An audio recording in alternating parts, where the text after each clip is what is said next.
This is a collection of stories from the Financial Times on the 22nd of July 2014. All content belongs to the Financial Times. This is a video for anybody who wants to give themselves a financial education.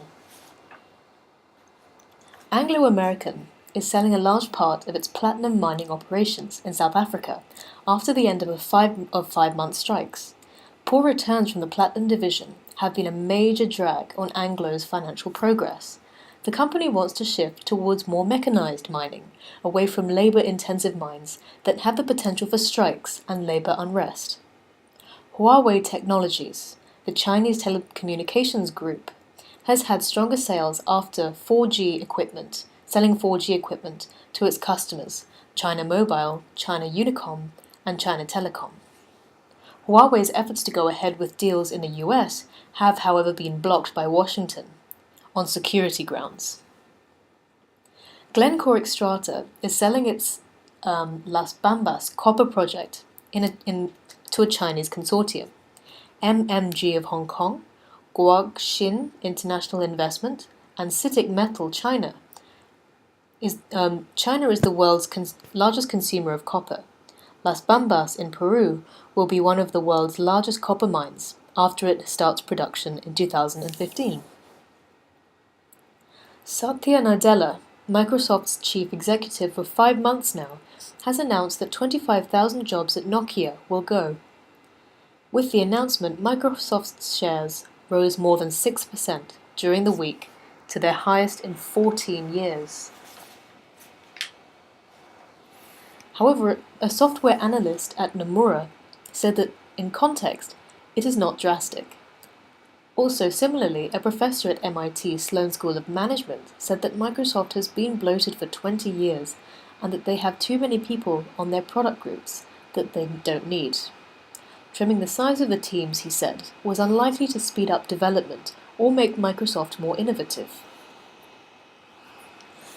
Ernst & Young will merge with management consultant Parthenon Group. The deal is part of a drive by the Big Four to diversify.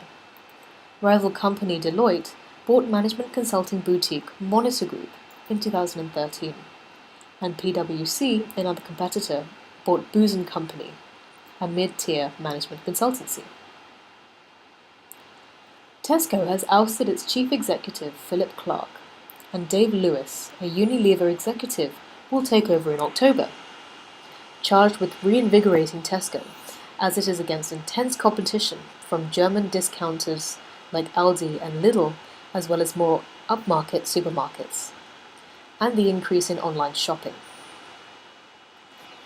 George Osborne has warned that the UK must be prepared to take an economic hit under tougher sanctions against Moscow. He said that the short-term loss was worth paying to ensure security in Europe. BP is also watching to see whether the future EU sanctions will affect its 20% stake in Rosneft. The sanctions will throw the city into focus because of its deep links with Russian business. The Russian Defense Ministry has said that Russian aviation monitoring services registered a Ukrainian military aircraft sweeping towards flight MH17 immediately before MH17 disappeared from the radar. The Defense Ministry called for the US to make available its evidence for its claim that the MH17 was shot down by rebels. But sharing such data would risk compromising the US's intelligence sources and showing Russia exactly what they do and do not know. ANZ Bank says that the Association of Southeast Asian Nations, or ASEAN, should be thought of as the third pillar of Asia's growth, with China and India. The US commits a third of its investment in Asia to the ASEAN countries. It is more than US investment in China, India, South Korea, Hong Kong, Taiwan, and New Zealand combined. Thank you for listening.